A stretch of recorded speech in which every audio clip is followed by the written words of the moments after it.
saints of the Most High. All praise to YAHAWAH, YAHWeh. We the saints of the Most High. All praise to YAHAWAH, YAHWeh. All praise to the Most High. See these saints, we don't move like most guys. The light here so I can step with closed eyes and still see the enemy coming from both sides. Come to the saints and get sanctified. You ain't holy if you ain't got a saint to ride. I'm a saint for death and a saint for life. So it was probably the same in my ancient life. I was a man of sin that paid the price and still owe. So I'm trying to get my wages right. This for the masses. Yahweh been kicking our asses, cause we're the children of Israel, if you ask us. We the saints of the Most High. All praise to YAHAWAH, YAHWeh. We the saints of the Most High. All praise to YAHAWAH, YAHWeh. We the saints of the Most High. All praise to YAHAWAH, YAHWeh. We the saints of the Most High. All praise to YAHAWAH, YAHWeh. Well, we them saints that sing a new song. It's our people dying every time we turn the news on. It's our people wearing capes, getting their coon on. For the ones who took it on, never putting you on. See, we dealing with the Stockholm syndrome. Talking to my people when they not gonna listen. They listen to these crackers, they got no wisdom, got no flavor. Shabbat Shalawam, Shabbat Shalawam. Let's give all praises, honor, and glory, esteem to the Father Yahweh and His only begotten Son, Hamashiach Yahushai. Thank you for tuning in, the water for tuning in, to all the Ahchcyam, all the Ahchwathyam, the brothers and sisters on the four corners of the earth. Once again, thank you for tuning in on this beautiful Shabbat day, and for some of us, the Feast of Trumpet Day. So may you have a beautiful Shabbat and a beautiful Feast of Trumpet for those out there that are celebrating the day. I don't really know what we're going to go into today. I had put the feast, but in the feast, I was thinking about, what does the feast really represent?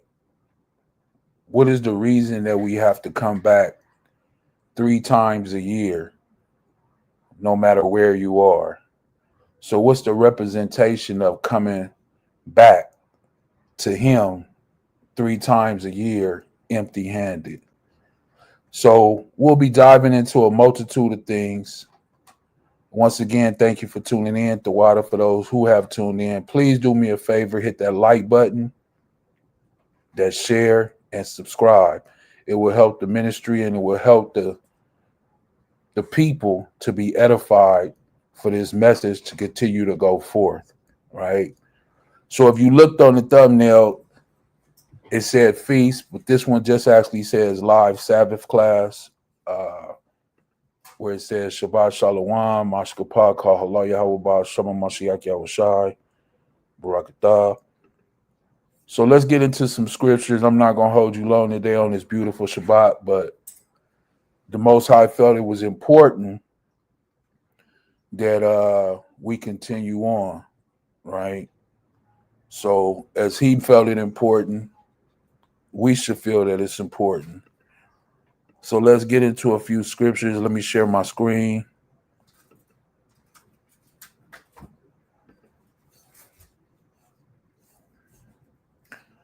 And I believe it is sharing. Let me make sure, it is.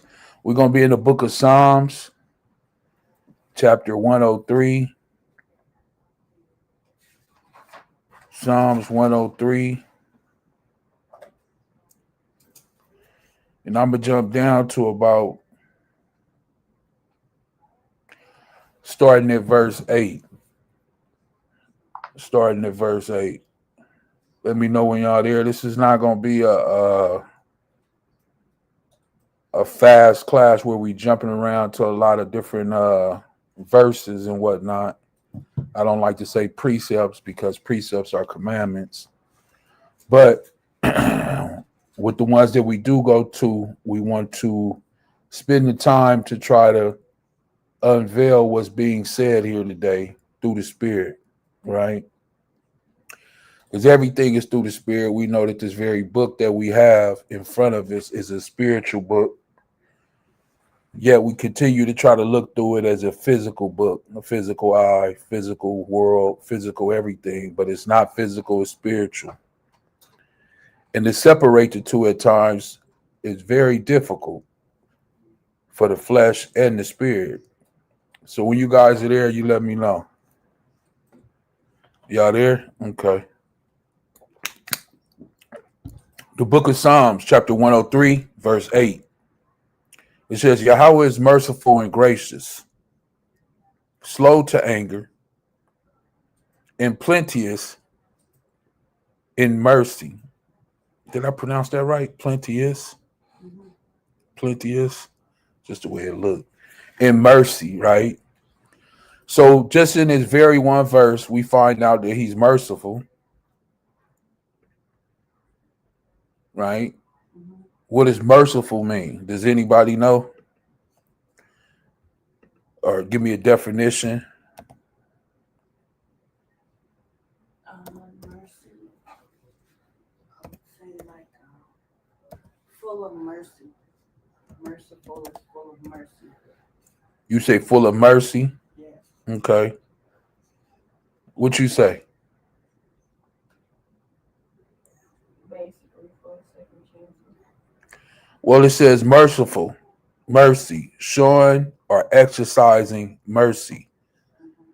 It was the will of a merciful Most High, right? Or the merciful AHchcyam, as we would say. Some people would say God, that all should be saved, right? So in his mercy, he felt that all should be saved, or providing relief to ones that didn't deserve it. That's what mercy is. Extending something that doesn't really what? That is not possible. That may not be deserved. That may not be deserved, correct. It says, and gracious. Gracious. Can we get that gracious? Can we get the definition of gracious for those who may not know? Gracious. Courteous, kind, and pleasant. Courteous, kind, and what? Pleasant. And pleasant. Wow. So the Most High is courteous, because we're speaking about gracious right now. He's courteous, he's kind, and he's what else? Pleasant. 3 says slow to anger. And it goes on and elaborates more than what? He has plenty of mercy, right? So he extends his mercy, I would say, abundantly, because it reaffirms and lets us know that we continually get mercy. But right here, when he says he's slow to anger, what does that mean? When it says he's slow to anger, we know he's angry with us when we transgress or we go against his very word, right? So we know he's angry with us, but it says slow to anger. You know, when you read the scriptures, you think about some time like when Moses came down off the mountain and the people rose up to play. You know, when you think of that word play, what were they really doing? Sinning. Who? They were sinning. The people that was down there. You say sinning. Okay. What else? Testing the Most High. That's a good one. That's a good one. Who? Reveling. Reveling. Those are some good ones. But why did the people that decided to translate the Bible, why did they use that word play?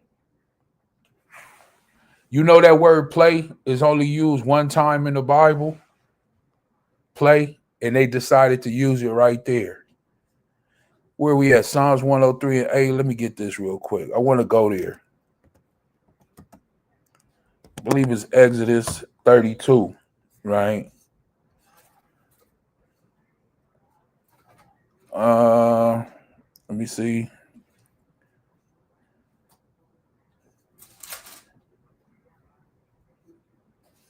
They have turned aside quickly. The Mount Calf worshipers sanctified it. These be our gods. Blah, blah, blah. And I seen, behold, it's a stiff-necked people.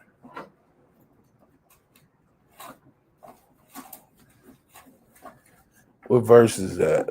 I know it's got to be right here. Oh, there it is. 6. Exodus 32 and 6 is what I want to go to real quick. And I just want to click on this word play. Right? It's the Hebrew. Strong's H, 6711. Tzachak. Tzachak. Now, once somebody said test, and you said what? One person said test the Most High, and another person said what? Sinning against the Most High, right? So when we look here, if you look on the screen, it says in the King James Bible, that same word was used 6 times to laugh, meaning that's what they used it for. They use it 4 times as the word mock, 2 times sport, and 1 time to play, right? So in the whole King James Bible, they only use the word play 1 time. And they used it right there in Exodus 32 and 6. Now, why they decided to use the word play instead of laugh or mock the Most High, I don't know. But it says they rose up to play. Wouldn't it have been a better translation if they said, hey, they rose up and started to mock the Most High or laugh at the Most High? Because that's what the word is meaning. The outline biblical usage says to laugh, mock, play, to laugh, to jest, to sport, to toy with, make a toy of. So what was they showing right here? What were they doing? Go ahead. I was thinking that maybe when it says rose up to play, a lot of times we think what we're doing is playful or having fun. Mm-hmm. But in the eyes of the Most High, that's not play. That's not fun. Like, right. Those are things we should not be doing. Right. Definitely. But as a translator, I just was wondering, like, why did they use play instead of mock or laugh? Because when you read it, a person that may not have that complete total understanding, when they say they rose up to play, what do they mean? They rose up, they was just playing around, like you said, just having a good old time. But when it boils down to it, what they were doing, they were really mocking the Most High and laughing at him, right? As he's up there trying to get everything situated, working in a whole nother spiritual realm for them.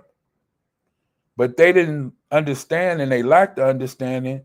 So what did they do? They mocked him, and they played him. So in that, let's go back. I just wanted to show that word play. So if you ever read that in Exodus 32 and 6, that's what it really means, that they rose up to mock the Most High, right? Let's go back to Psalms 103 and 8. So when it says right here that he's very merciful, gracious, and slow to anger and things like that, this is well after Exodus. And he's still being merciful with the children of Israel, just as he was that day, because he could have killed all of them, but he didn't. He gave them a choice. He said, who is on YAHAWAH's side, right? And some people stood up and said that they're going to be with YAHAWAH. The other people decided they were going to do other things. Verse 9 says in Psalms 103 and 9, he will not always chide, neither will he keep his anger forever.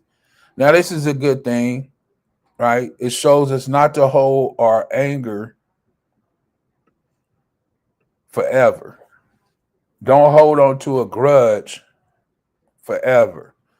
Don't hold on to whatever animosity that you may have forever, right? And it says he will not always hold his chide. Let's see what that word means. I hate when they do it like that. Look it up, CHIDE.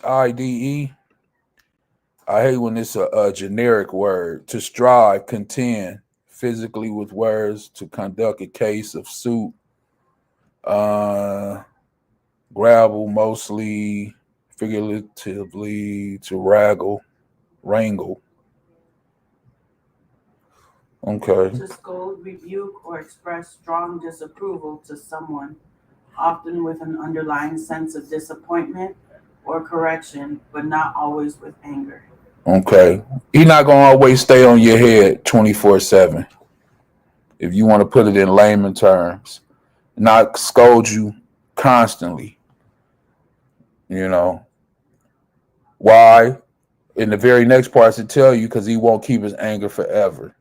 Right? He may be upset with you.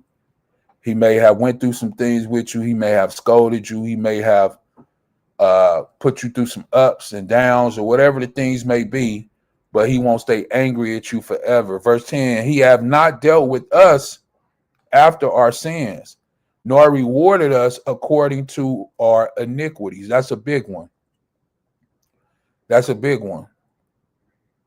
He haven't dealt with us after our sins, nor rewarded us according to our iniquities. Verse 11, for as the heaven is high above the earth, so great is his mercy toward them that fear him.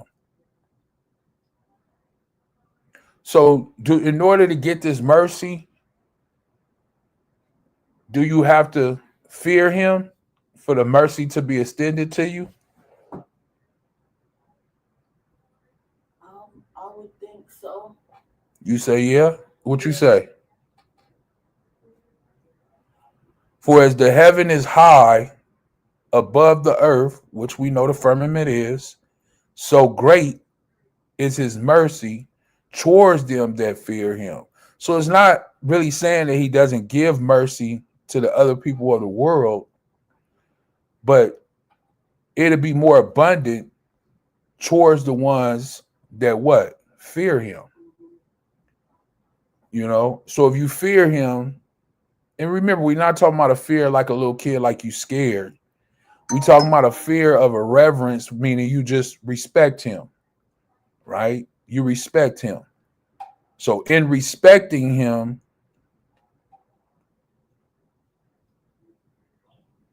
you do things accordingly, right? And in that, you will get mercy. Now, is his mercy your mercy?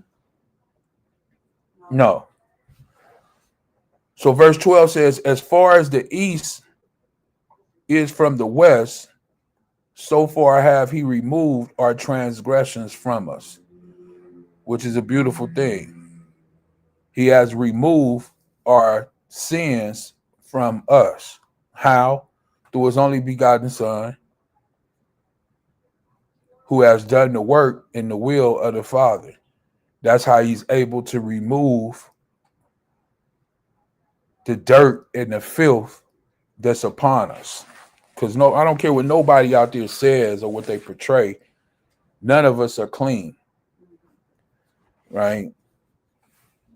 That's why somebody always in a scandal, or, you know, you always finding out they was beating on their wife, or, you know, whatever the case may be. I don't know. But ain't nobody out there clean. And if we realize that and we stop looking to man and look to the Most High and his Son, then you won't be let down.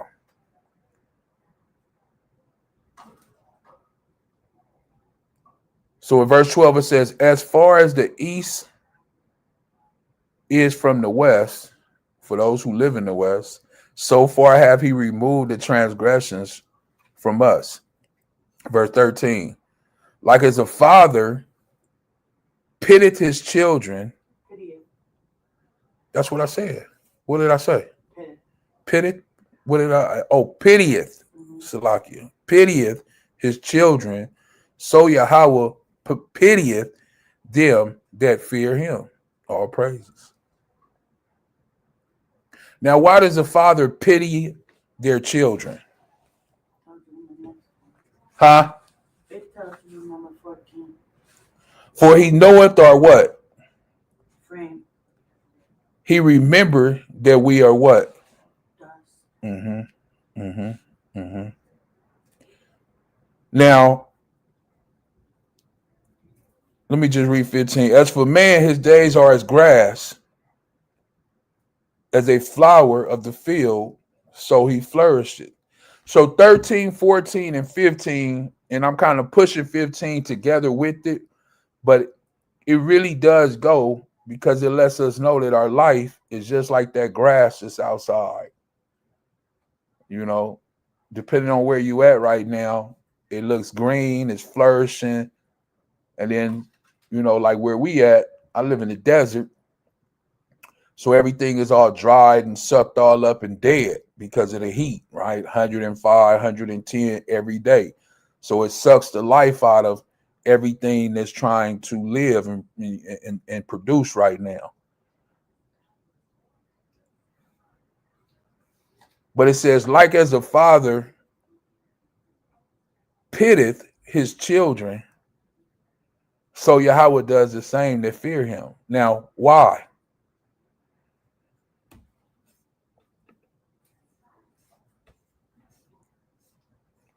I hate when they use these generic words, man.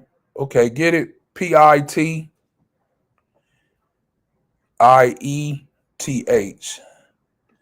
And what I mean by generic words is that you use it, as you can see up here, it's used 32 times for mercy, surely, merciful, love, pity. Go ahead. It's to have compassion, mercy, or tenderness for someone in distress, Mm-hmm. often involving a desire to alleviate their suffering. So it's like to take pity on someone. Right. Pitieth is a combination word. So the root word of pitieth is pity. Pity. And it is also what? We just went over that word, is merciful. It says it is a powerful expression of AHchcyam's benevolent love and care, similar to how a father has deep love and concern for his children. Mm-hmm. It says right here on the biblical outline, biblical usage, to love deeply, have mercy, be compassionate, have tender affection, have compassion, right? So all those things, not only that's here on the screen, but that she just said, right? You're having pity or showing mercy on as he does to us. That's why the very next verse in 14 says that what? For he knoweth our frame, and he remembered that we are what? Dust. Basically, I don't want to say it in that format, but basically we stupid little children. We come and go. Yeah, we come, we go, we act like stupid children, ignorant children, right? And this is why Hamashiach says so many times, you know, forgive them, because they don't realize what it is they do. They think they know, but they really don't know, right? All of us. This is why it puts us in it, like it says, like a father does this to his children, so Yahweh does this to who? Those that fear him. Because that mercy or that pity has to be extended, because if it's not extended, then what? What happens? Well, it goes back up to the very verse we just read earlier where he says in verse 9, he won't keep his anger forever. So if pity is not extended, if mercy is not extended, if compassion is not extended, then you're keeping something forever, right? You're keeping some type of emotion, some type of anger, some type of resentment, some type of something inside of you where you're not letting it go, right? So he's letting us know those things that you go through and those things that you feel is the same way he feels about us when we go off, when we do something, right? When we make a bad decision. The same way we feel when our children do it is the same way he feels, right? Which is a beautiful thing, because it lets us know, just as well as we go through these things and these hardships, that he feels the same way when it comes down to us. Like, man, why'd you make that? Why'd you do that? Man, you know? But the most important thing is that I was told this morning is he doesn't give up on us. The Bible always says one leaves him, he never leaves you. So if you remember that, That's wisdom. Words to the wise. Right? You always leave him. He never leaves you. And once we can remember that we're just dust, I believe it says somewhere else,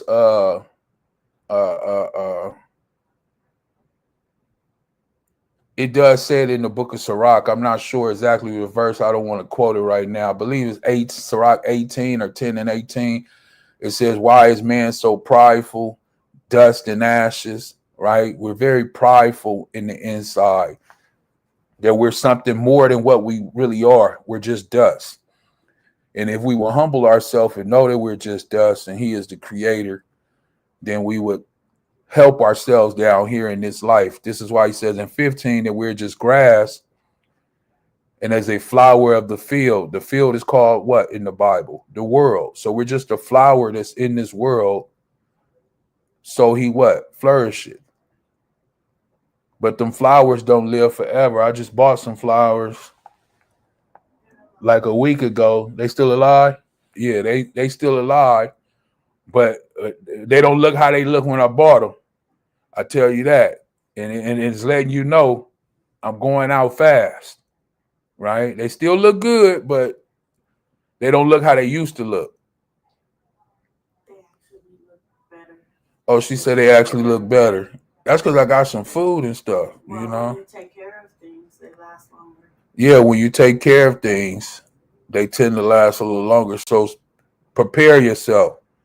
As for man, verse 15, as for man, his days are as a grass and as the flower of the world or the field, so he flourishes. 16, for the wind passeth over it, and it is gone, and the place thereof shall now, or shall know it no more. But the mercy of Yahweh is from everlasting to everlasting upon them that fear him, and his righteousness unto children's children, to such as keep his covenant, and to those that remember his commandments and do them. So I just wanted to open up with that. Like I say, it's not going to be a fast lesson. We just going to go over a few things, and these are the type of things we're going to go over real quick. As we were speaking on that, let me see if I could pull that real quick. Let me see if I could pull that, because I spoke on it, and as I speak on things, I like to show it. Let me see if I could pull that real quick. Let me see. Is it 10? I may be mistaken, but we'll see. Right? We'll see how good my memory is.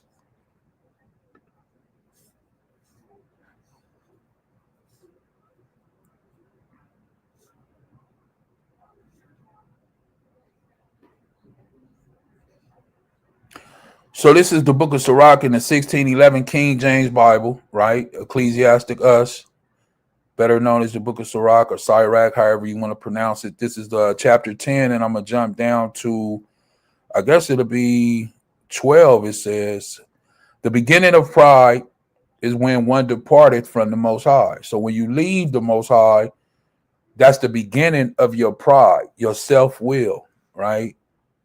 What they call it, self-confidence. That's the word, self-confidence. And his heart is turned away from his maker.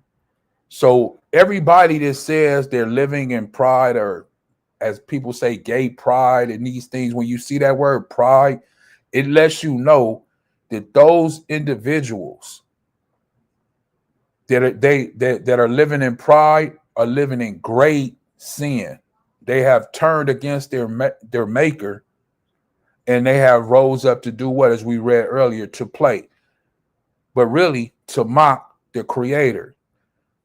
People think that they out there with the rainbow flag and things like that to show their colors, Salakia, their colors and things like that. But really, what are they doing? They are doing what? They're mocking the Most High with the very colors and the representation that he gave that said he won't what? Destroy the world again in water. That's a mockery. That's what they're doing. The same thing. So when we go to verse 13, it says, "For pride is the beginning of sin, and he that haveth it shall pour out abominations." Right? So if you have that pride within inside of you, which we ought not have, because pride is going to lead to other things, as it's telling us, then you're going to start to pour out what? All type of different abominations. Things that disgust the Most High, things that are the Most High are against. And therefore, the Most High Yahweh brought upon them strange calamities and overthrew them utterly. Yahweh have cast down thrones and proud princes and set up the meek and there instead. Let me see. I thought it was something else I wanted right here. Okay, yeah, here it is. Verse 18, "Pride was not made for man, nor furious anger for them that are born of a woman."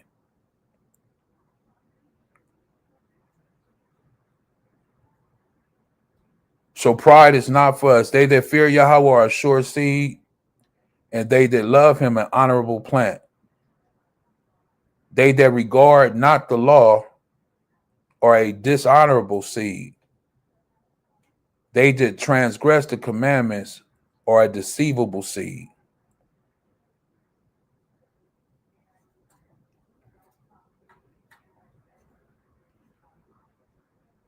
That's not the one I was looking for, but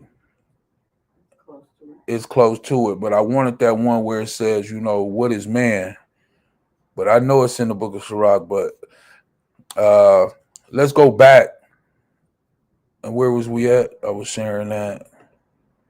Where was we at now? Let's go to Matthew 6. Matthew 6. Let's go to Matthew 6 real quick and see what's in there. Matthew chapter 6.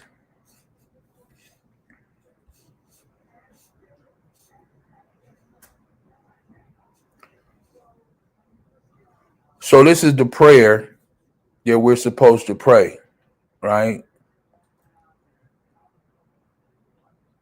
Don't be like them, as he's telling the disciples, but telling us how to pray. Be not ye therefore like unto them, for your Father knoweth what things you need before you even ask it. And he goes into it, hallowed be thy name, our Father, thy kingdom come, thy will be done in heaven, or in earth and in heaven. Give us today our daily bread, and forgive us our debts, as we forgive our debtors. Lead us not into temptation, but deliver us from the evil. For thine is the kingdom and the power and the glory forever and ever. So verse 14 right here says, "For if you forgive men their trespasses," meaning their faults, their sins, your heavenly Father will also forgive you. Verse 15, "But if ye forgive not man their trespasses, their sins, their faults, neither will your Father forgive you your trespasses." So even in this very prayer that we pray daily, for those who do pray the prayer daily, if you didn't know where it is, now you do. It's in Matthew 6, right?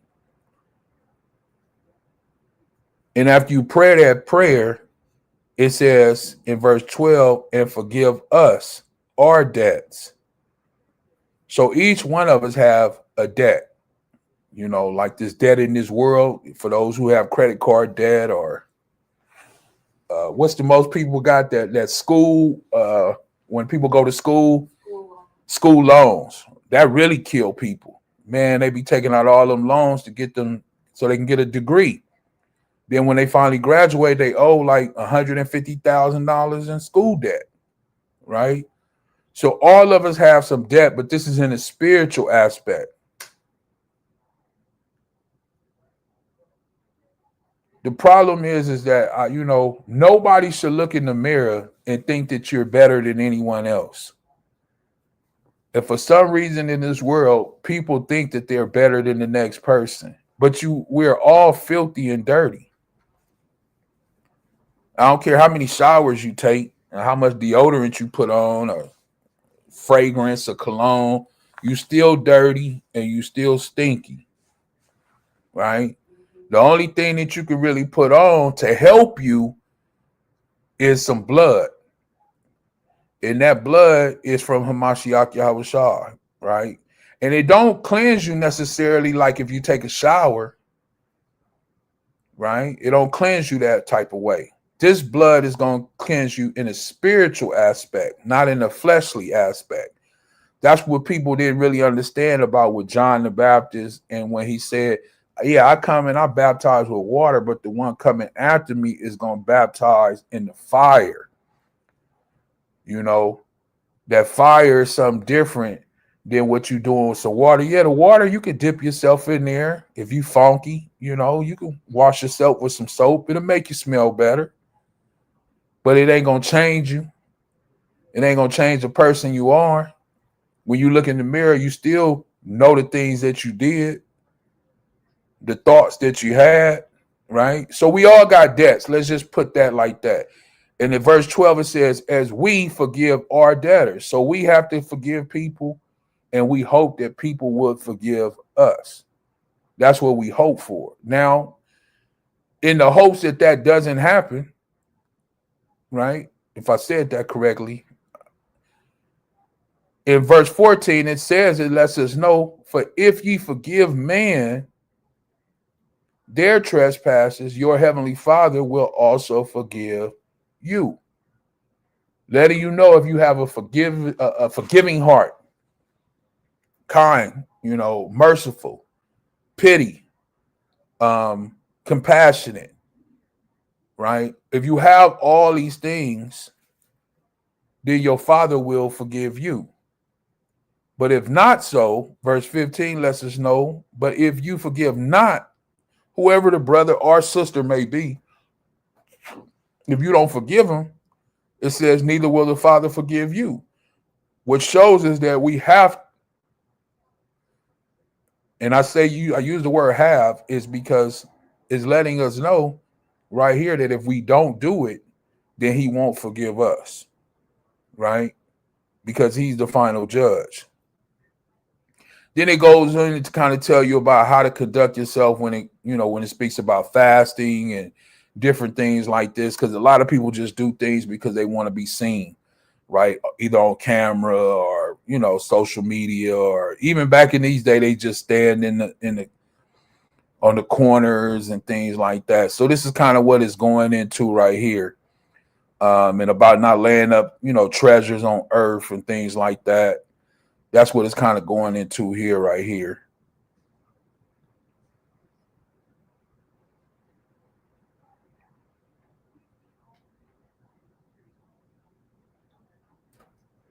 But I do want to go into another one. Let me go to the book of Sirach real quick. Go back over here. 28, that's where we're going to go. The book of Sirach, chapter 28.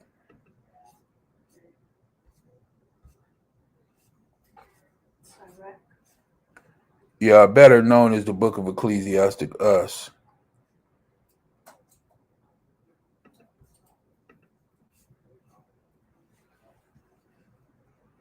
Once again, this is the 1611 King James Bible. If you don't have one, please contact us or let us know. You do have this one online right here that you can use. I've just done previous classes on this about how it's more than 66 books in the original canon. So if you are interested in that type of thing, please go back and watch the video, because I show right here that, the 14 books that were taken out in 1885, I want to say, by the Pope. I don't know who gave him that authority, but these books are here in the 1611. So if you would like them, go ahead and get you one, or like I say, you can use the online. And this goes right into it. It says, verse 1, he that revenges shall find vengeance from Yahawah, and he will surely keep his sins in remembrance, right? Forgive thy neighbor the hurt that he have done unto thee, so shall thy sins also be forgiven when thou prayest. One man beareth hatred against another, and doeth he seek a pardon from Yahawah. Right? What is it going into? Well, verse 4, he showeth no mercy to a man which is like himself, and doeth he ask forgiveness of his own sins? Right? So what is it going into? It's going into forgiveness of what? Forgiving someone who's done something wrong to them. Forgiving somebody that has done something wrong to them. And even so, sometimes it might not be intentionally just to you, even though it impacts you in a certain type of other way, but it may not be directly to you, but it still impacts you in some type of way. You know, somebody could do something that hurt the individual that you know, but since you know that individual, you still feel hurt, you know, or you still feel pain, right? Like somebody get into some accident or somebody get beat or something like that, right? You may not knew that individual, yeah, may not be close friends or family members or whatnot, but you know of the individual, and when you hear about it, you know, they're in the hospital, they got beat, you feel some type of emotion behind it, right? So it covers a very broad aspect of things. But this is what it's speaking about, forgiveness. Verse 5 says, Salakia, if he that is but flesh nourisheth hatred, or nourish hatred, who will entreat for the pardon or for pardon of his sins? Remember thy end, and let enmity cease. Remember corruption and death, and abide in the commandments. Can anybody tell me what enmity is? Enmity. It's like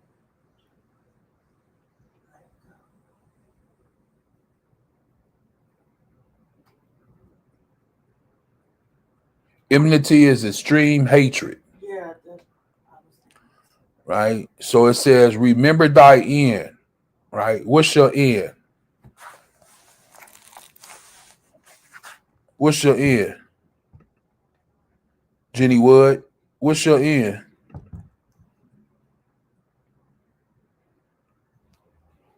What's your end? You don't know what your end is? Death. That's your end. Being put in a casket and being put in the ground. That's your end. When everything is all said and done, that's where you're gonna end up, back out there in the dirt. So that goes for you, that goes for me, that goes for her, that goes for everybody that's watching, anybody that hear this. Remember thy end. It's trying to elaborate and let you know. Remember that all this stuff that you think in the world and that you see in the world and the things that you may want to accomplish and acquire things, remember at the end of it, you're going to die. And when you die, you're not going to take anything with you. Well, you take one thing with you. Go ahead. I was going to say, also in referencing to think of your end, basically your body, your flesh, this is the end for your flesh. But when you think about, we're basically partitioning for our ruachs and the ending for that, because everything you're going to be held accountable for everything that was said and that was done. The flesh dies off, but the soul is what basically the ending you want for your ruach. So you need to be mindful and repent and have the forgiveness that you need to give to others. That way you can be forgiven also, because your ruach is basically the ending for yourself, basically. And how you how you portray that is how the Most High may look upon that. as far as for your ruach. You know, the body, of course, it dies off, and that's the end for that. There's nothing else for that. Mm-hmm. But what you have to basically live with is the choices that you make and the decisions that you make. The Most High looks at all of those things, no matter how much it hurts you, how much it's wronged you, how much pain it puts you through, how much you have to swallow that pride, and basically it kind of puts you in your place, because there are things that you don't want to forgive people for, Of course. you know, and it takes a lot just to even think about, you know, trying to forgive someone. Mm-hmm. Like, you don't even want to think about it. You just want to be done and away with it, and that's it. Mm-hmm. You know. But how would you feel if the Most High did that to us or to you? Well, that's why he uses that same aspect. That's why he references it the way he does and shows you the same thing that you're asking for Mm-hmm. is the same thing that you have to extend to other people. It wouldn't be right for me to extend it to you, but then when it comes time to someone else, we can't extend it. Why are you only privileged? Mm-hmm. Right? That's why the very next part of it says, remember corruption and what? Death. It's keep telling you to remember this. Because if you remember this through the course of your life, then it will make you be merciful. It will make you be compassionate. It will make you have the thought process of, you know what? I did some things. The Most High forgave me. Or people, through the Spirit of the Most High, forgave me for what those things that I did. And we was able to move on. So when you look at this in this aspect, you say, remember corruption and death and abide in what? The commandments. Because if you abide in the commandments, the part of the commandments is you shall love what? Love your brother and sister. Yeah. Love thy neighbor. Love thy neighbor, which is your brother and sisters. So this is why the Most High always kind of boomerang it back around to just, if you abide in the commandments, you wouldn't go through these things. And when you do go through these things, it will be handled accordingly, because why? I already have the answer here for you is that you have to forgive just as well as I forgive you, and have extended mercy, compassion, and so many other different things, right? Mm-hmm. Verse 7 says, remember the commandments and bear no malice to thy neighbor, which is thy brother. Once again, we just said that, but here it is reiterated again outside of the law, the Torah, and the book of Leviticus, where it says, remember the commandments, is referencing what? The Torah, the commandments, right? What she just said, love thy neighbor as you love yourself, right? And then it tells you again, and bear no malice. For those who may not know what the word malice means, it means any evil or ill will intent. So this is how the Most High gets you. Yeah, you may forgive them, right? But then you got an ill will inside of your back of your mind, you know. Yeah, I'm gonna do it this way this time, or I'm gonna get them. I'm gonna make sure I get the upper hand, right? You got an ill intent or evil intent, and you can't have that against your who? Your brother or your sister. Remember the covenant of the highest and wink at what? Ignorance. So it's letting you know that you have to wink, as we spoke about earlier, ignorance, as just as does the Most High when we read that in the book of Psalms 103, what verse was that? Psalms 103. I think it was verse 12 or something like that, where he said that he noted that we are what? Dust. Right? And in that, he kind of winks at our ignorance because he know that we're dust. Like I said, stupid little children. Right? We do things that we ought not do. And that's why he references us and tells us, like, oh, they're just dust. Here they go, rising up to play again, or to mock, or you know, but we don't look at it like that or realize that. So he winks at our ignorance. Verse 8, it says, abstain from strife, and thou shalt diminish thy sins. For a furious man will kindle strife. A sinful man disquieteth friends, and make debate among them that be at peace. Right? Everybody always want to debate. It tells us to wink at ignorance. Yeah. Yeah, it says, and wink at ignorance. Right. Meaning shrug it off. Don't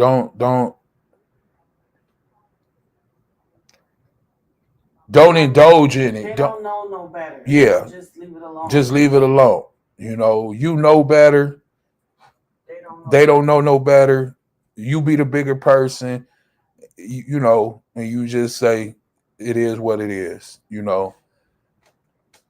Because they just at that particular time, or you know, the things that you may be going through, they're not gonna hear it, and they may lack the understanding. So this is why he's telling us this. Let me see. As we're here real quick.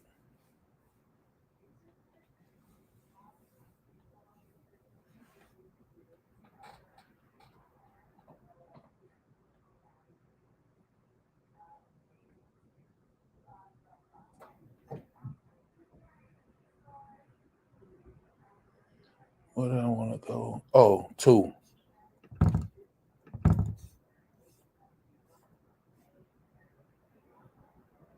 Actually, 1.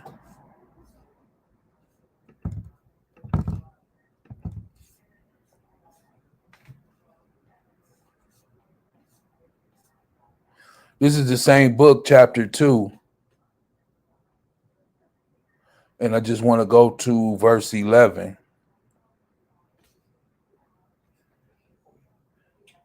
The same book, what do you mean? It's Sirach, chapter 2? Yeah.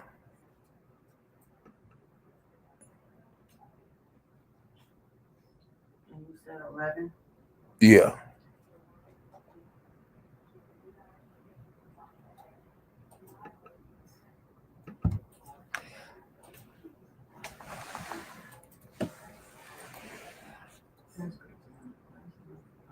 It says, for Yahweh is full of compassion and mercy, long suffering, and very pitiful, and forgiveth sins, and saveth in the time of affliction.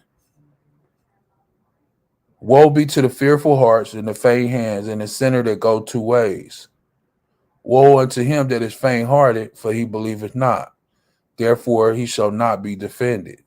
Woe unto you that have lost patience, and what will you do when Yahweh shall visit you?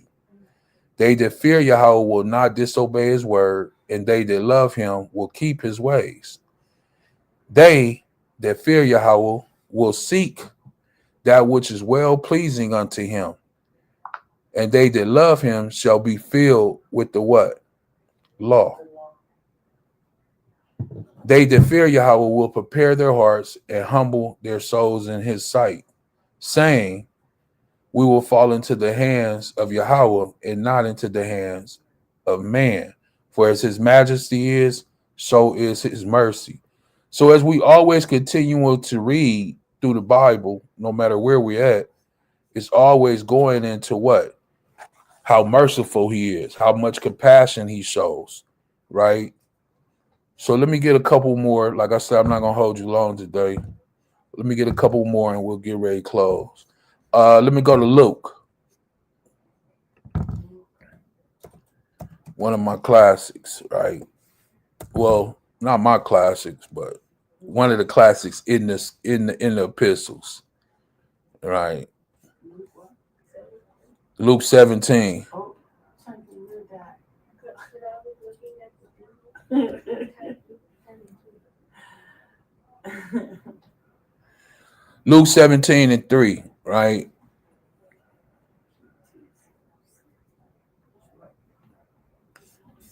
Let me see. Hold on.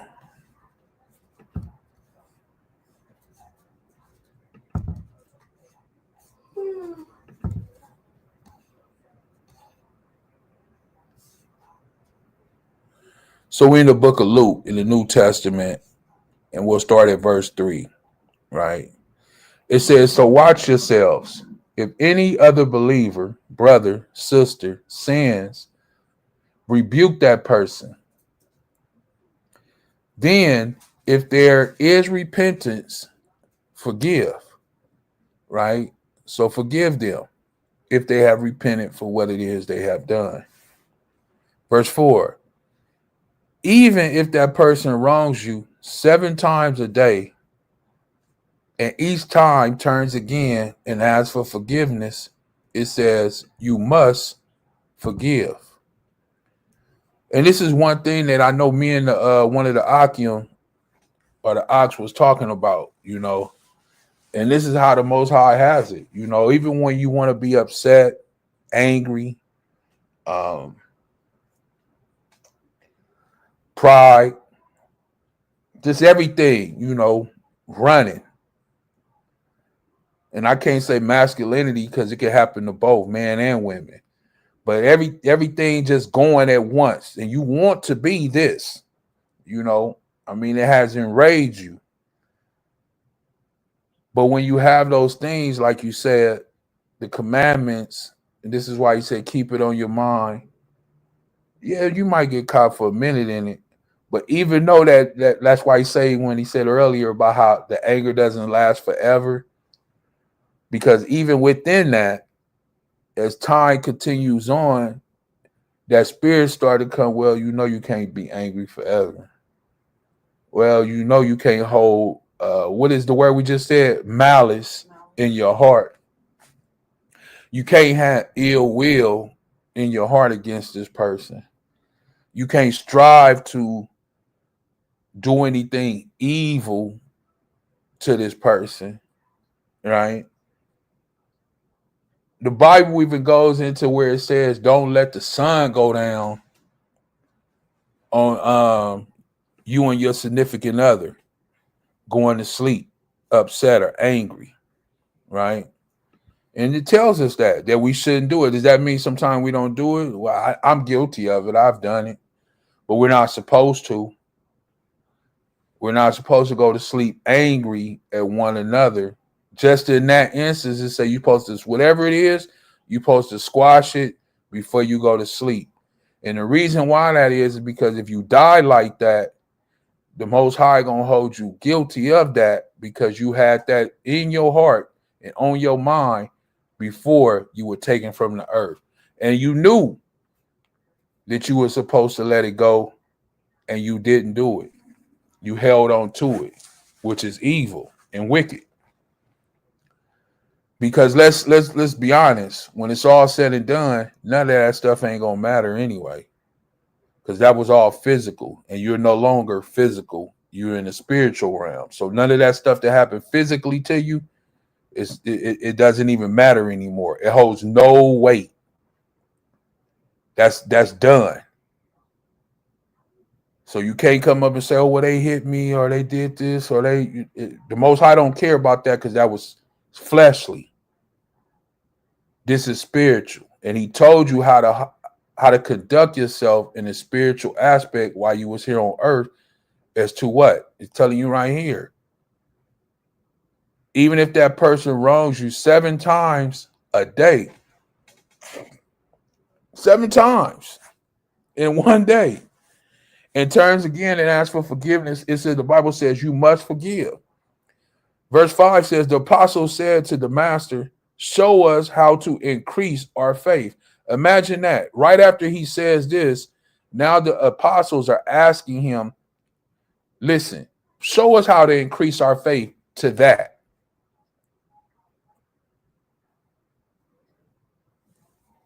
And I believe in another part of the verses, Peter says, you know, when he said, how many times should you forgive someone? And he says 70 times, 70 times 70, right? Meaning that the apostles were trying to grasp hold of this forgiveness thing too. You know, because somebody come and bust you in the mouth, it'd be hard to forgive them an hour later. But that's what the Bible said we must do. Verse 6, the master answered, if you have faith as small as a mustard seed, you could say to this mulberry tree, may you be uprooted and thrown into the sea, and it would obey you. When a servant comes from the plowing and taking care of the sheep, does his master say, come in and eat with me? No, he says, prepare my meal, put on your apron, and serve me while I eat. Then you can eat later. And does the master thank the servant for doing what he is told to do? Of course not. In the same way, when you obey me, you should say, we are unworthy servants who have simply done our duty.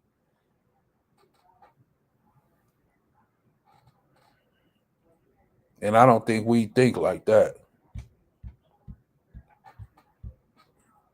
I don't think as us as believers, from what I see in the world, but I can't say with the certainty, but from what I see in the world, I don't think that people think that they're unworthy servants. I think people believe that they're very worthy servants because they conduct themselves as such. They hold themselves up to high standards as such. But here it is written that we should be what? Unworthy servants who have simply done what is our duty to do. You're not doing anything special. You know, you're not, what's the word I'm looking for? Privilege. Yeah, you're not privileged. You're not special. You know, you're not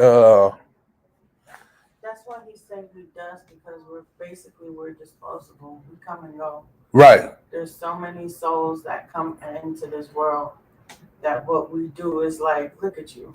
Now you gonna be gone, and here come the next. And that's kind of like what he was speaking about when Esdras asked him, why can't we all just be born on a planet together? Oh, at the same time. Yeah. When he asked him that, and he was like, you know, that's not the way that I had it set up. That's not the way he had it set up. You know, he had it set up the way he wanted it set up. So it's almost as if everything, it's like the stories. You know, when you read a book and everyone has a part that they play and a role that they play. Or you watch a movie where people intertwine in other people's lives and don't even realize it. Everything touches a moment in time that needs to be touched at that time. mm-hmm. So if everyone was here at the same time, it's not going to play out the way he wants it to play out.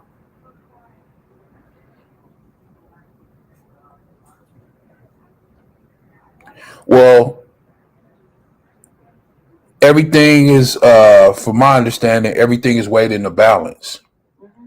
And in that balance, things have to go according to the balance. Now, you know, why? I don't know. This is his domain.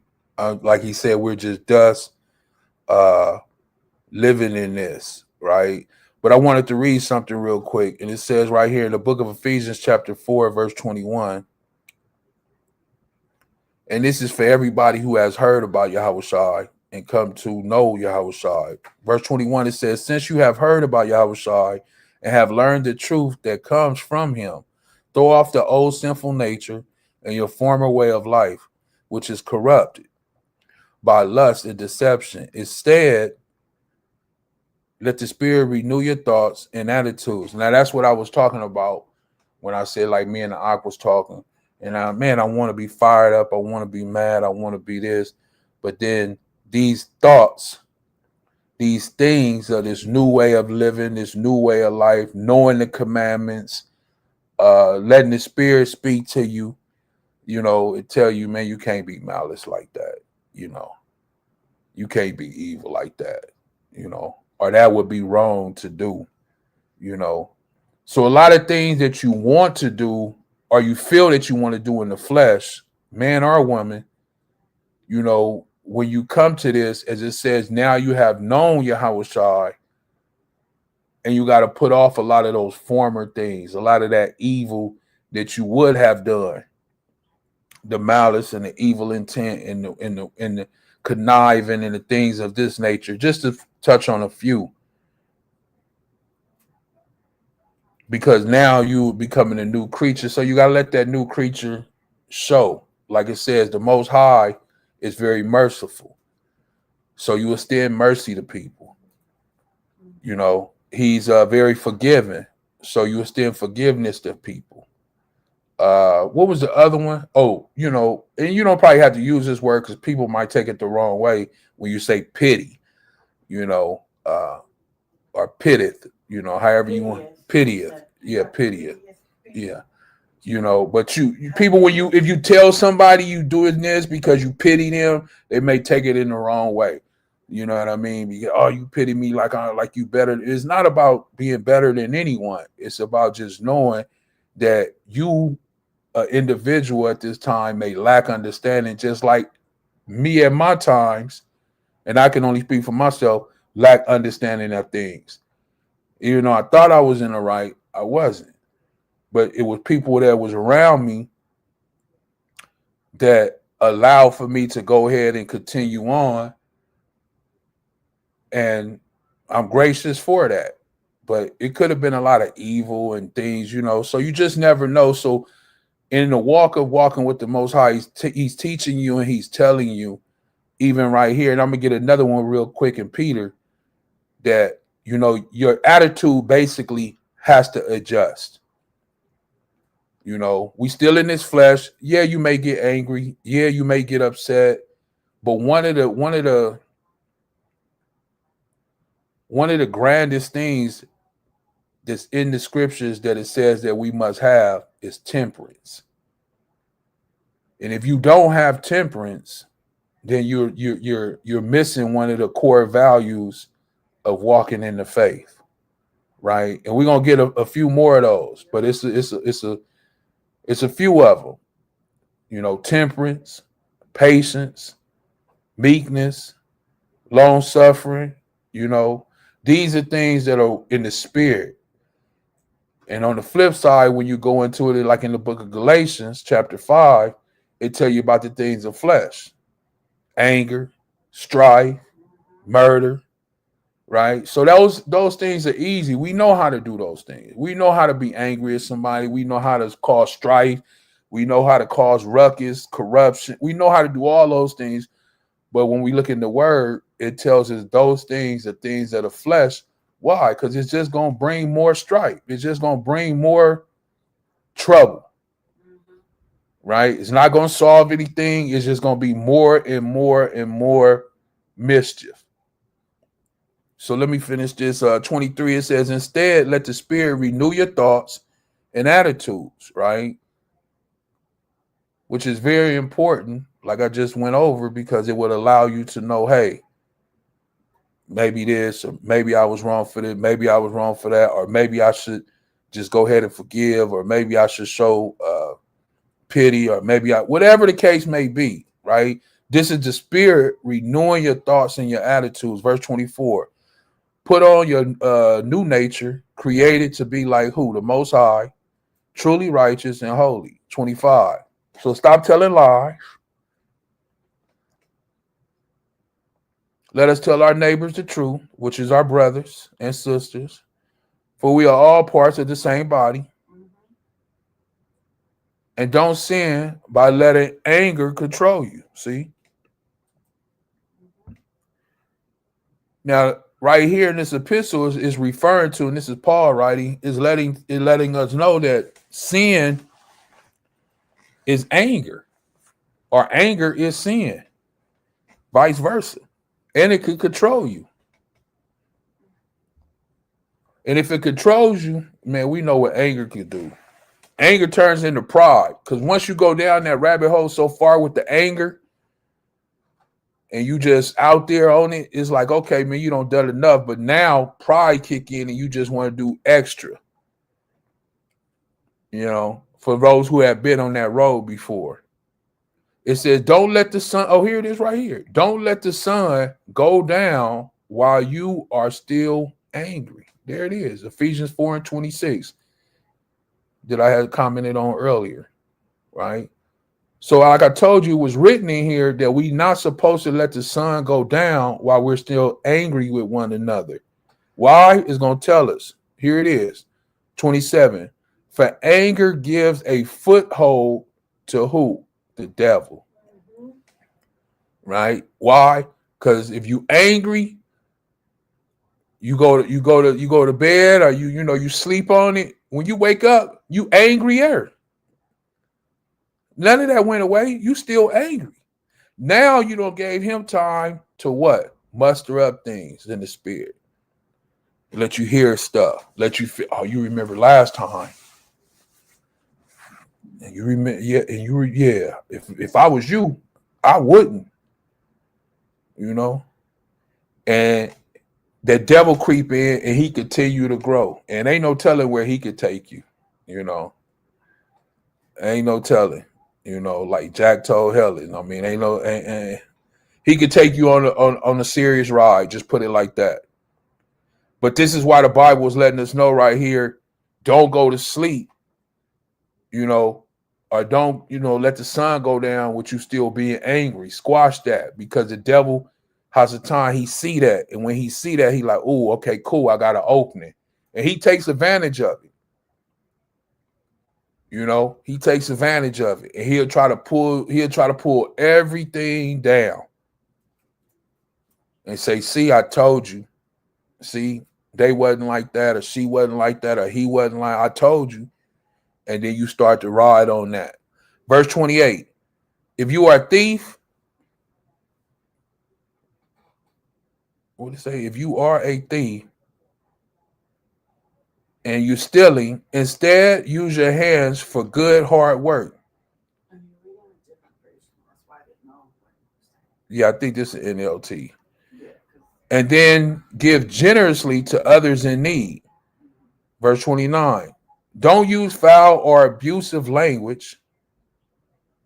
Let everything you say be good and helpful.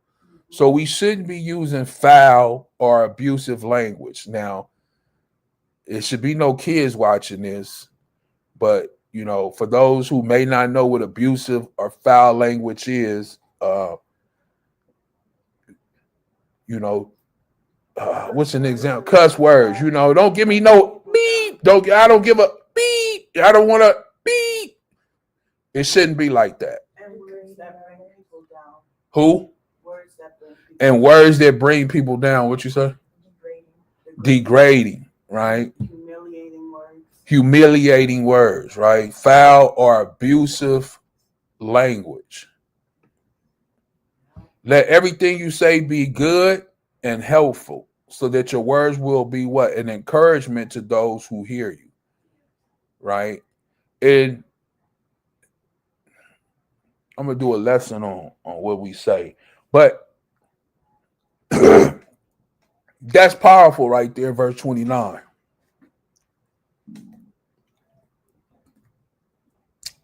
The reason it's powerful is because what we speak, it goes into, as they would call, the ether, the atmosphere, the earth, right? But when you speak, it's not only you that hear it. It may be people around that hear it, right?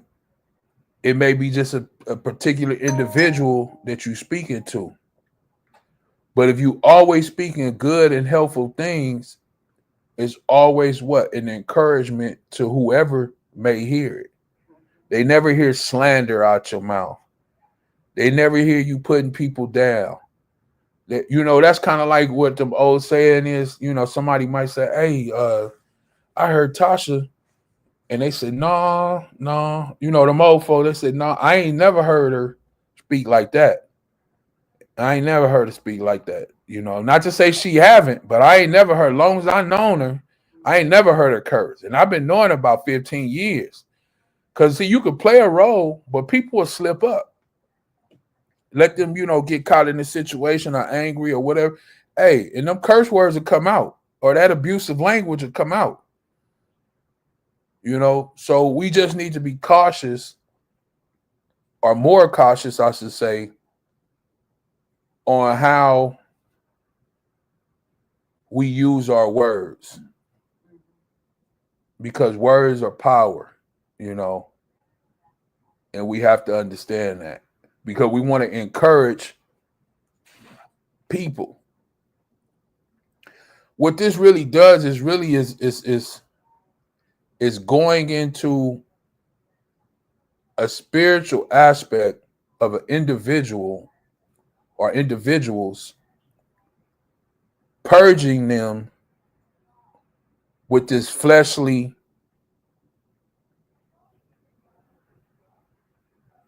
how can I say this, with this fleshly mucus that they have inside of them. And it's purging you to a righteous, clean body. This is why it's telling you even about the language you use. When people talk about it don't matter what we eat, it don't matter what we this, it don't matter. Everything matters. Everything. And he's telling you right here, even the way you speak and talk to people, it matters. Right? Verse 30. Oh, you have something? Go ahead. I just had a comment. Isn't there a scripture where it says it's not what you put in your mouth that defiles you, it's what goes out? Mm-hmm. Like you know, like when you speaking bad things, those things defile you. Yeah. He says it's not what you put in your mouth that defiles you, is what comes out of your mouth. For out of the heart comes murder, right? Envy, all of these different things which come. This is what I'm saying, that these things come from within, right? And this is what I'm saying. These type of things, when you read these things, this is a spiritual thing climbing inside of you to purge out that evil that Hamashiach was saying that's really inside of you, right? We're going to get that before we close out. Let me see. Verse 29. So do not use foul language. Let everything you say be helpful, so that your words will be encouragement to those who hear. Verse 30. And do not bring sorrow to AHchcyam's Quadash Rakah by the way you live. Remember, he has identified you as his own, guaranteeing that you will be saved on the day of redemption. That's big. 31, get rid of all bitterness, right? Here it is again. You know what's crazy is Paul is saying this, Peter is saying the same exact thing, and Hamashiach Yahushai said the exact same thing. Get rid of all bitterness, right? What is bitterness? Get the definition of that for me. Bitterness.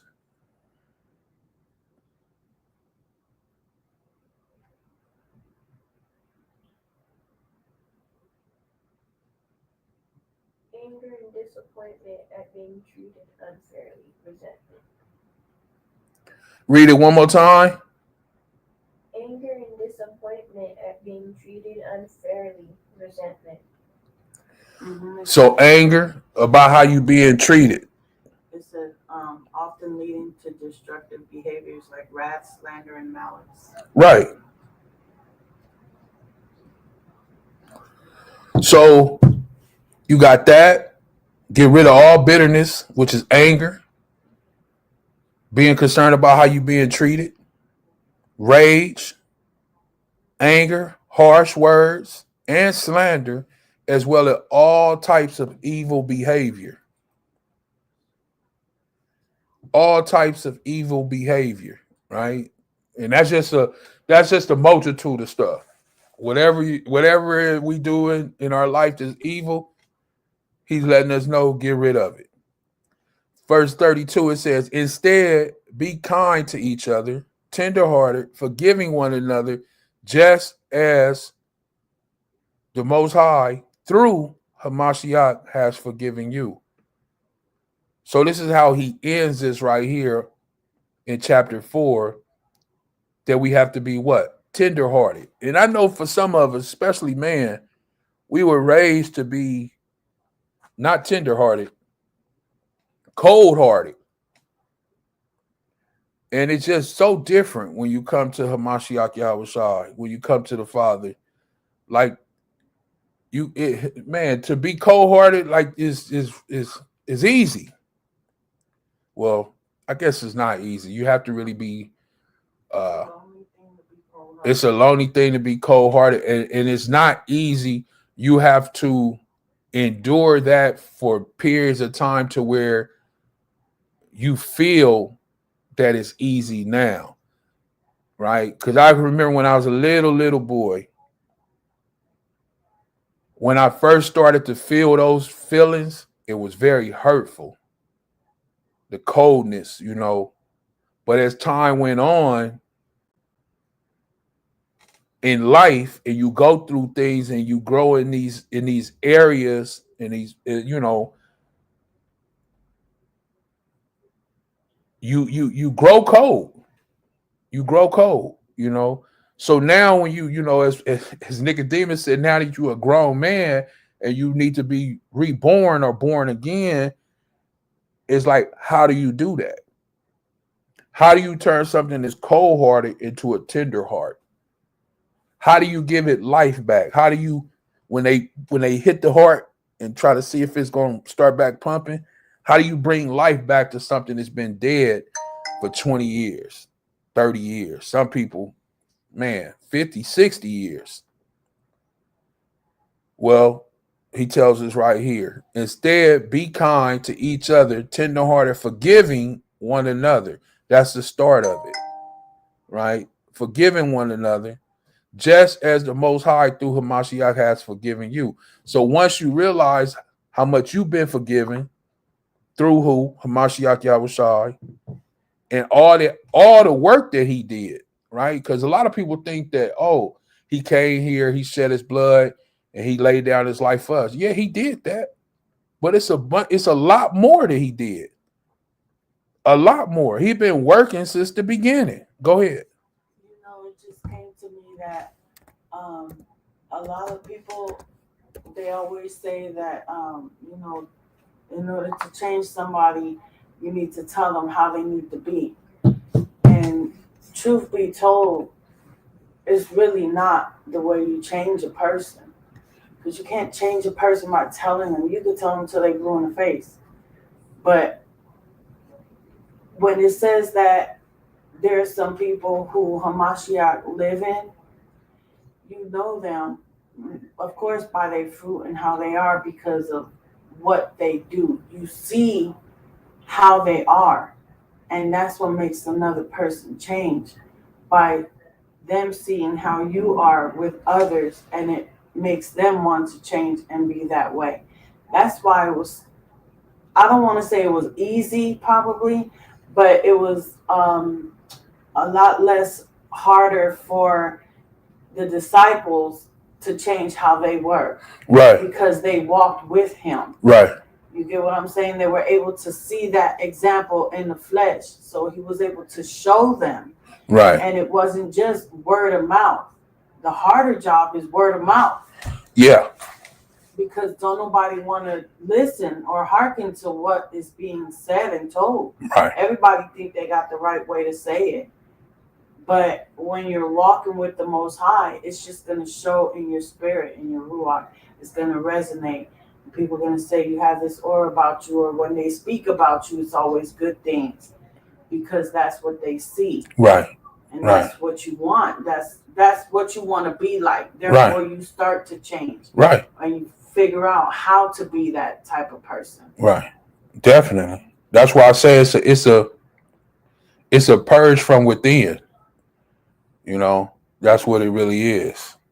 And how do you know these things, or you know that the things are working on you, is when you go through things in life, trials, and like he says, oh, You know, you might have to show mercy, or you might have to be compassionate, or you might not that you can't have that ill will, or you get into something and you gotta squash it before the sun go down. You know, you letting that spirit resonate in you to, like she say, change that individual that may have been cold previously to a tender hearted. I want to touch on something real quick. She has spoke on Matthew chapter 15, verse 10. And I just want to read this real quick. It says, then Yahushua called to the crowd to come near him, to come near and hear him. Listen, he said, and try to understand. It's not what goes into your mouth that defiles you. You are defiled by the words that come out of your mouth. Then the disciples came and asked him, do you realize you have offended the Pharisees by what you said? Yahushua replied, every plant not planted by my heavenly Father will be uprooted. So ignore them. They are blind guides leading the blind. And if one blind person guides another, they will both fall into the ditch, or both fall into a ditch. Then Peter said to Yahushua, explain to us this parable that says people are defiled by what they eat. Verse 16, it says, do you understand yet? Yahushua asked. Anything you eat passes through the stomach and then goes into the sewer, right? Everybody know what the sewer is. That's why you sit on the toilet, okay, if you don't know. Hopefully you do, though. Verse 18, but the words you speak come from the heart. That's what defiles you, see?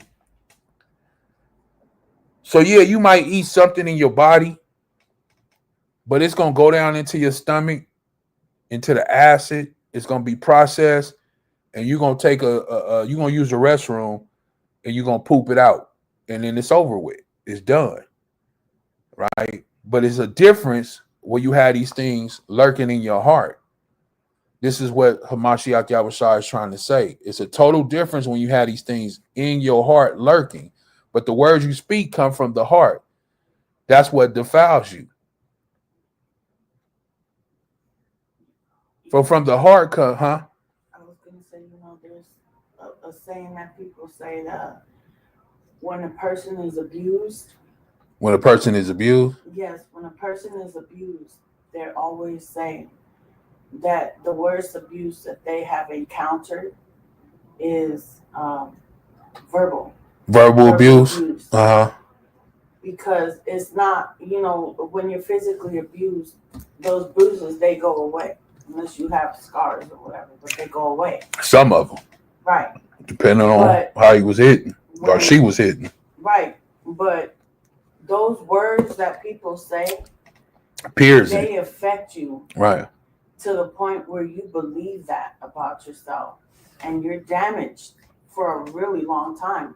If not for the rest of your life, because you believe those things. Right. So it is. And when you hear it from someone that you have loved, that's very damaging.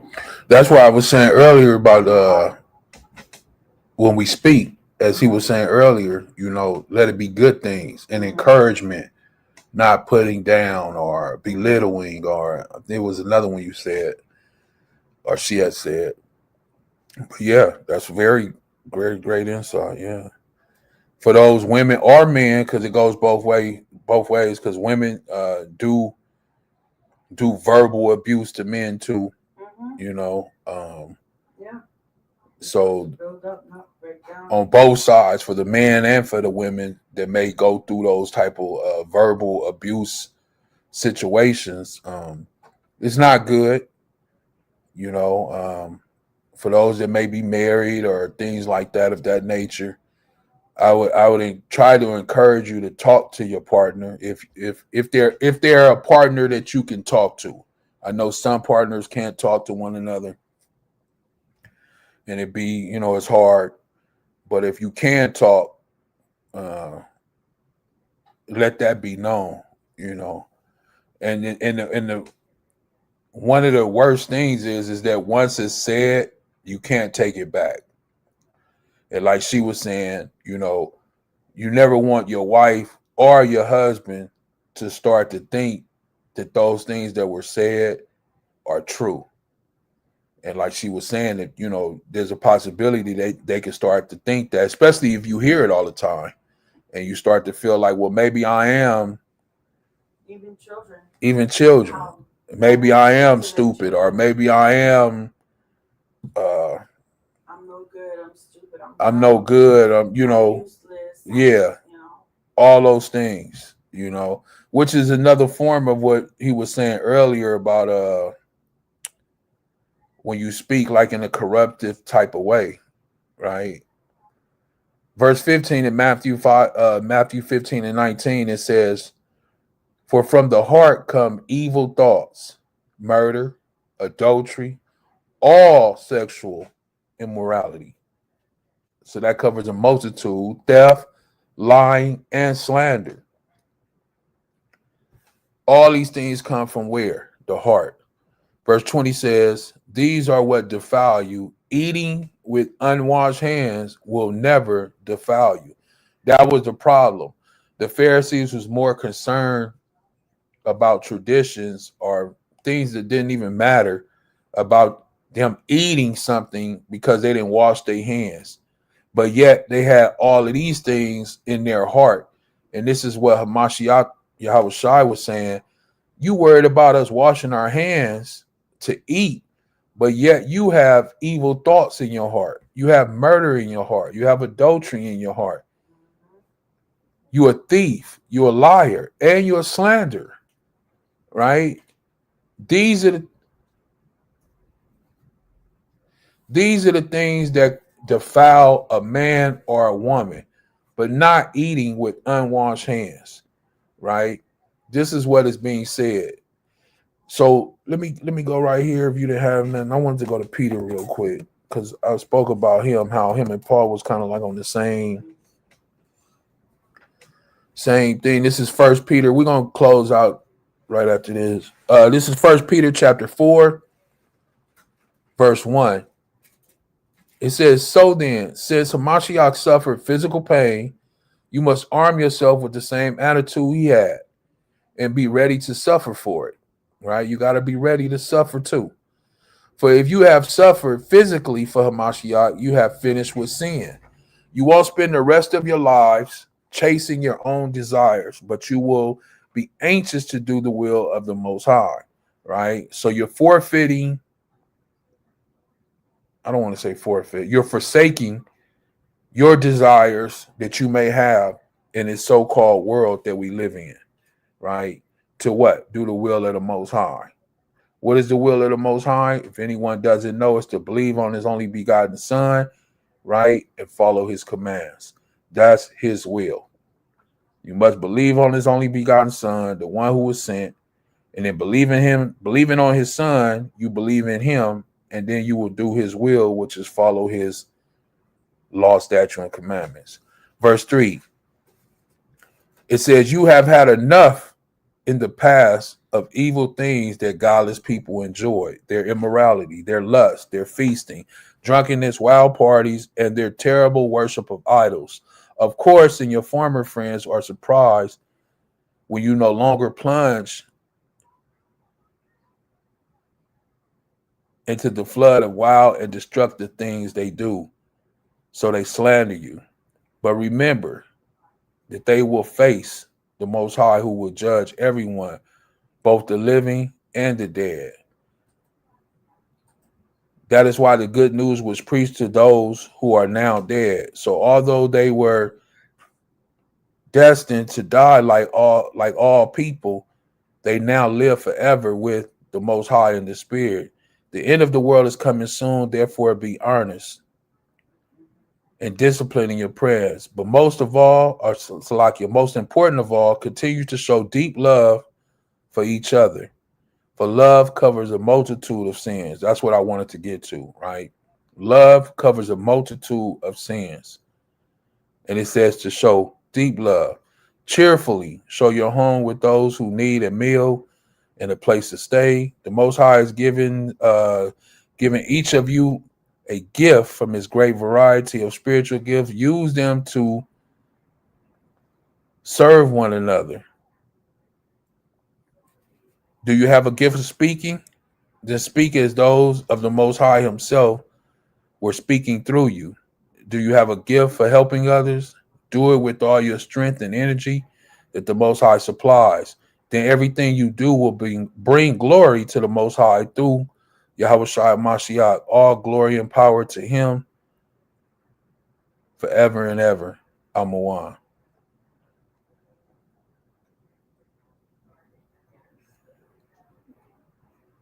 Let me see. What was that one? First Peter? 1 Peter 4.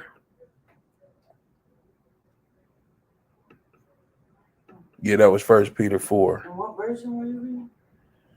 That was in the New Living Translation.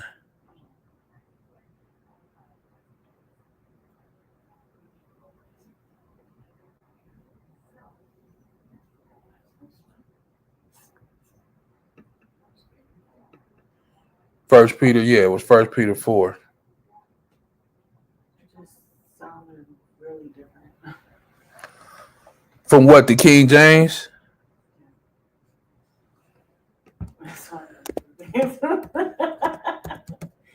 Yeah. I guess I was like, it is in First Peter.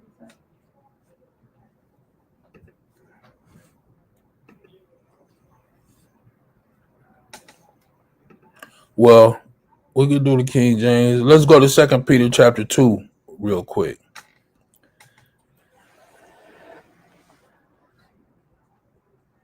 And I think this is in the King James, yeah. So this is what I'm going to close out with right here. It says, Simon Peter, a servant, right?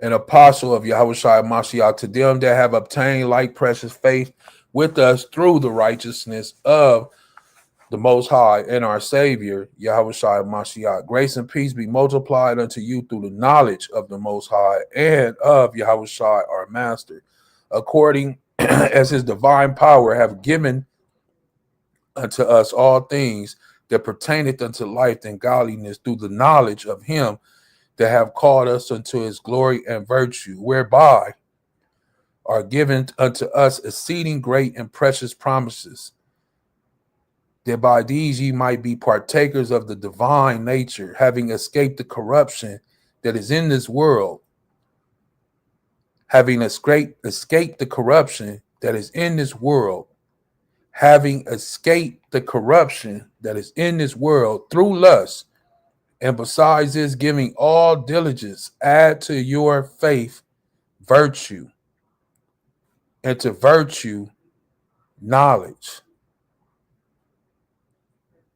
As we close out, does anybody know what the word virtue means? Virtue. The word virtue means to have a high moral respect of or a high moral standard. How is we as a world, sons, daughters, mothers, grandmothers, how can we hold ourselves to something and nobody never speaks about virtue? No, our people don't even know what virtue means. It says moral excellence and goodness, reflecting a life aligned with Allah's will and commandments. Right. Purity. It encompasses qualities like purity, integrity, and the strength to resist temptation and pursue righteousness. Right. Purity, excellency, all of these things. Now, how can we as a people come together if our people don't even know what the word virtue means? I didn't know. I had to look it up myself.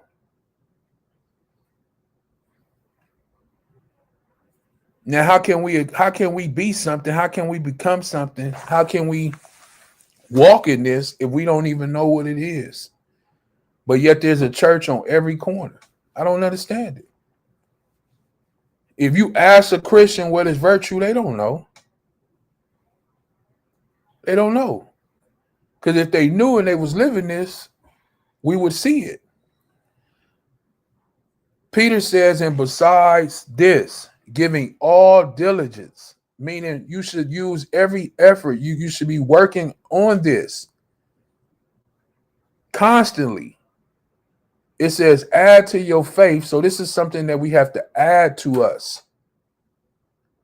Virtue. And she just read off a multitude of things that it means. High excellency, moral standards, purity, not being defiled. So that's something to reach towards for our people. And then it says, and to virtue, after you start reaching for that, knowledge. The reason I want to go to this is because earlier I had said it was a few things that were spoken on, the things, the qualities that we should have as believers. And this is what Peter is letting us know.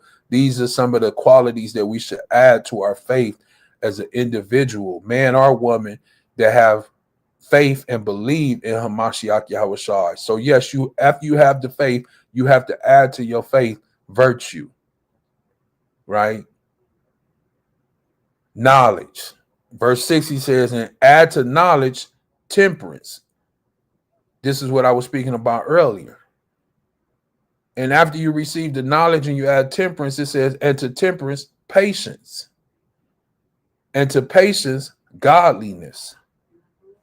Verse 7, and to godliness, brotherly kindness. So it don't even stop there. This is what I mean about that cold heart and then to the tender heart. The whole Bible is about tender-hearted men and women that love one another. That's why it says in love covers a great multitude of sins. Now, don't get me wrong. We know Joshua. We even know the Most High. Exodus 15, we know that the Most High is a man of war. Yeah, you can beat on your chest. We can be war. We can do it all. We know what we can do, right? We know that. But at the same time, he needs you to be tenderhearted. He needs you to be patient. He needs you to be long-suffering. He needs you to be merciful. He needs you to be compassionate. These are all the same qualities that he is. So you don't need to be cold-hearted as we've been taught, right, to be. Anyway, verse 7 says, and add to godliness brotherly kindness, and to brotherly kindness charity.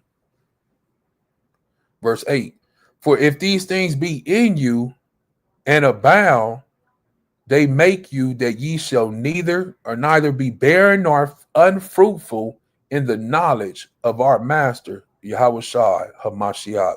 So as long as you have these things that Peter just spoke of, brotherly kindness, patience, temperance, right, virtue, he says, if you holding on dear to these things and you searching and you going after these things, then you won't be unfruitful in the knowledge of our master, Yahawashi Mashiach. Notice he says in the knowledge, because this is what it's about in changing or being born again of that new creature, right? You cannot have temperance and be a new creature. You cannot have patience and be the new creature. You cannot have godliness and be, you got to have these things. You got to have these things. You know, like she was saying earlier, you got to have these things. You can't still have that malice and that evil intent and the murder and the strife and all these things.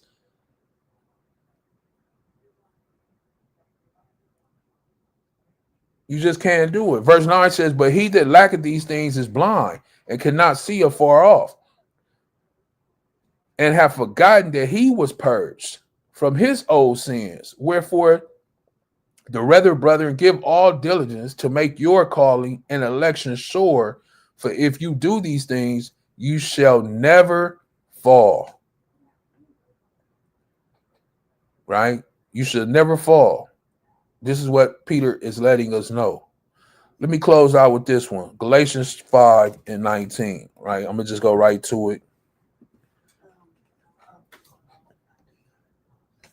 Right, Galatians 5:19, where it says, because he's telling us that we need to be led by the Spirit. In Galatians 5:17, the flesh lusteth against the Spirit, and the Spirit against the flesh, and these are contrary one to another. So ye cannot do the things that you would, right? But if you be led by the Spirit, you're not under the law. So this is where people get confused. But anyway, I'm not going into that right now. What I'm going into is the works of the flesh. Now, the works of the flesh are manifest, which are these: adultery, fornication, some of the same things that she brought the comment up earlier, that it doesn't defile you what you may put in your mouth, but it's what's inside of you. And some of these things, Hamashiach said the same things are right here, right? Adultery, fornication, uncleanness, lasciviousness, idolatry, witchcraft, hatred, various emulations, wrath, strife, seditions, heresies, envyings, murders, drunken. All of these things that you see are what? Of the flesh, right? Now, when we jump down and we see some things of the spirit, which is that new creature coming to Mashiach Yahushua, giving your life to Mashiach Yahushua and the Father, right? 22 says, but the fruit of the Spirit is what? Love, right? So that's one thing that we have to give off. We have to give off love. You have to. As a new creature of Hamashiach Yahushua and our Father Yahweh, you have to give off love. I know for some of us it's hard because we never had love. We never show love. Love is a sign of a weakness to some individuals out there. But in this new thing, in this spirit that we walk in, it says the first thing it says is love. It didn't even play. That's the first thing you need. Then you're gonna get a little joy, peace, long suffering, gentleness, goodness, faith, meekness. There's that temperance again. Against such there is no law. Because if you're walking in these type of things, then you're fulfilling and you're doing the will of the Most High. So you won't be breaking any of his laws. Why? Because you'll be showing love to your brothers and sisters. You won't be robbing them. You won't be committing adultery. You won't be coveting. You won't be doing those things. Why? Because you love them. Joy is the joy and the peace that you have in Hamashiach Yahushua, not only him, the Father, and your brotherhood, right? Your brothers and sisters around. The peace is that you know where you're going. You know what you're waiting on. You waiting on a better life in the kingdom with your brother. The long suffering is just the things that we have to endure. Like I said, it's all right to endure things of being a believer. But it's wrong to endure or go through suffering for what? Being a murderer or a thief or whatever, a fornicator. Those things are unrighteous. Gentleness, be gentle. All right. Handle this situation in a gentle way. It is hard at times, especially if you never lived like this. Goodness, faith, meekness, temperance, like I say, and against such there is no law, right? So, like I said, we wanted to go into a few things. Hopefully, I know we went into a multitude of different things, but the most important thing was forgiveness, love, meekness, compassion, all of these things that the Father encompasses that we have, that he has given us through him. He's telling us to utilize those things down here on the earth to make amends before he takes us back up, right? And he tells us that we have to make amends. We have to forgive. We have to let things go. If you hold on to it, that's you holding on to it. And regardless whether you hold on to it or not, it's still not going to mean nothing to the Father, because he's going to question you on it, because he's going to ask you, I told you to forgive and let that stuff go, but you harbored it. You held on to it. Now I'm going to hold on to all of the things that you have done against me. How you going to feel? So that's some of the things that you have to think about. And no, it's not easy to forgive. It's not. I believe she said earlier, that's probably one of the hardest things, especially when somebody really do you wrong. You know, but then you think about your brother who was up there who got spat at, you know, whipped, mocked, hung, and he still was crying out, forgive them, right? Because of their ignorance. They don't know. So, you know, when somebody does you wrong, one of the best things that I can say now for myself is think about Hamashiach, think about the things that he went through, think about how he felt. Not only that, had the power to do in his will what he wanted to do, but he still forgave them because they were ignorant to the fact. And you were in hopes that you would think nobody would do anything